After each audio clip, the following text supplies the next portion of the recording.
Can you hear me? Oh. Chase was my first friend ever when I moved to Oakland 5 years ago. Okay, so I'm a white woman in San Francisco. I'm not exactly top of the dating food chain, like probably second tier pussy.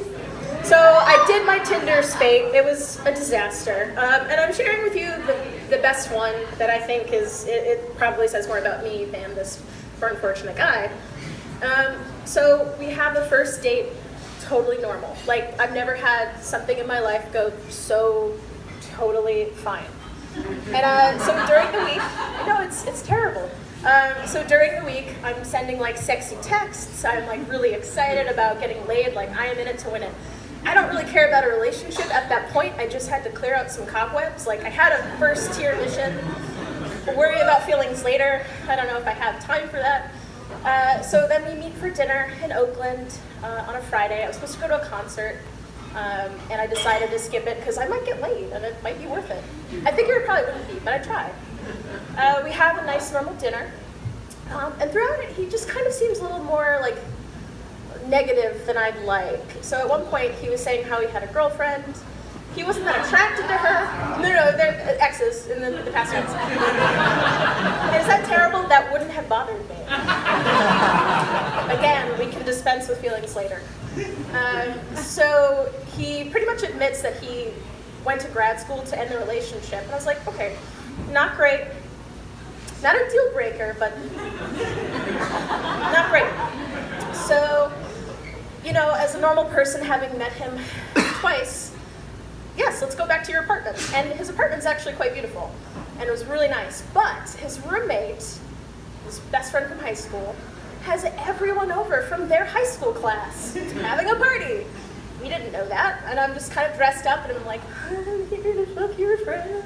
And it was kind of awkward, but they were actually really nice. And then eventually we retired to the boudoir.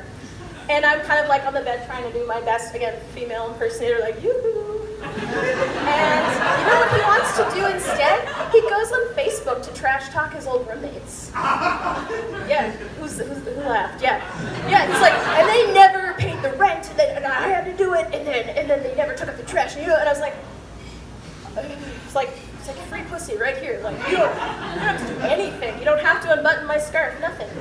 And he just kept ranting. And I was just like, man, I am in your room, like, you are fucking blowing us. And then another just random, like, little side note that he said, I still can't, like, quite figure it out, but he's like, you know, I tried to fuck this girl, but she only wanted to have a threesome with me and her best friend who's gay, and then he sucked my dick, and then I was like really mad about it, and I'm like, not hearing any problems. You had a threesome, like you had two people competing for your genitals. I'm not hearing a problem. And then he's just, I guess this happened out in an alleyway, but he's like, as this guy was sucking my dick, another guy walked by and we made eye contact. I'm like, okay, not great, but he seemed really haunted by it. So, you know, we all have poor boundaries, and I was just like, all right, I'm getting a tapestry of a very, very dysfunctional man, but he might have a nice dick. Don't worry, he didn't, but we'll get to that. So after, you know, we finally kind of get him off Facebook. I can't believe that. I can't believe this is my life, but anyway. So I get him off, and then he gets kind of nervous and jumpy, goes back out to his friends, is gone for what feels like 20 minutes. And whoever had the car ride up to Marin and like the car ride out to the beach, it's just like, you know, it was like a horrible Jeopardy, like, do I leave through the window? Oh, he's on a 4th floor. Okay. He comes back and he's extra jumpy. Turns out his friends were doing a bunch of cocaine. I had never tried it. I'm from the East Coast. I'm from an Irish Catholic family. Like, alcohol's in. So it's just like, they said, do you want some? And he looked really crazy and like kind of jumpy, like, ooh. And I was like, I'm good. And then he's like, okay, that's cool. And then we just, finally I'm like, I came here to, scratch an itch. And this is just so much drum roll. And I had asked him for a dick pic, and I wasn't joking. When I ask for dick pics, never get them. I want to know what I'm working with. Is it even worth going on the second date? I should have gone to that concert. I really wanted to see the Lumineers. Because I'm nice. he didn't send me a dick pic because he's been self-harming a lot. And I went, oh, what does that mean? He finally takes off his pants, and oh my God, it's just, yeah, it's pretty bad. I'm like, I don't have the resources for this person. And I absolutely, child of an alcoholic, I was like, okay, we can make this work. Sure. Just tonight. I should have left and like, I have to go now. My planet needs me. But he lived in Oakland. I lived in San Francisco. I still do. And I was just like, okay, this drum roll's terrible. And finally, the moment of truth, I get to see his penis. And it's all tip. It's all tip. Has anyone experienced that? Gay man in the house? All tip. There's no... You'd think that would be exciting, but you couldn't.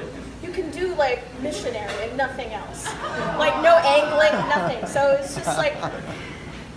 It was just like a real awesome letdown. Again, I should have left, but I didn't. At this point, it was kind of late in the night, and I was like, guess I'll sleep over. I know, terrible boundaries. Where's my self-respect? Shouldn't have left. I should have just gone out and hung out with his friends. But I was just like, ride the weird, Aaron. Just, where is this going? Don't get murdered. I mean, that's it. That's as low as we can get. So, during the night, turns out he has night terrors. He's thrashing around in bed, and I'm like, hey, his name is Dan. Sorry, Dan. I was just like, Dan, yo, hey. And he's just like, what? And I'm like, it's really hot in here. Can you open the window? He's like, so hot. And he's like covered in sweat. It's just like someone has dumped a bucket of water in the bed, and I'm like, I love my life. Side note, I'm in grad school, and everyone I'm in grad school with, they're like 25-year-old, like, Indian kids who are already married, so I'm just like, where am I going to source my dick? So I had to, pound the pavement with Tinder. That was terrible. It was fucking terrible. Anyway, so he's thrashing around, and at one point, he just so clearly says, like, suck my dick, bitch. And I just was like, Dan, hello? And I'm like, this is it. The one condition, don't get murdered. This is it.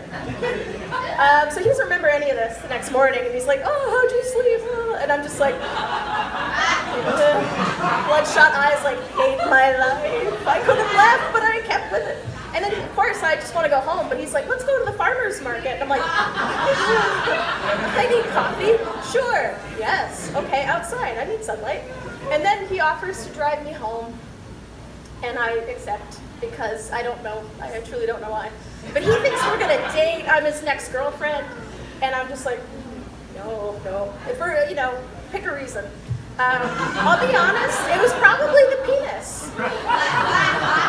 Probably, yeah.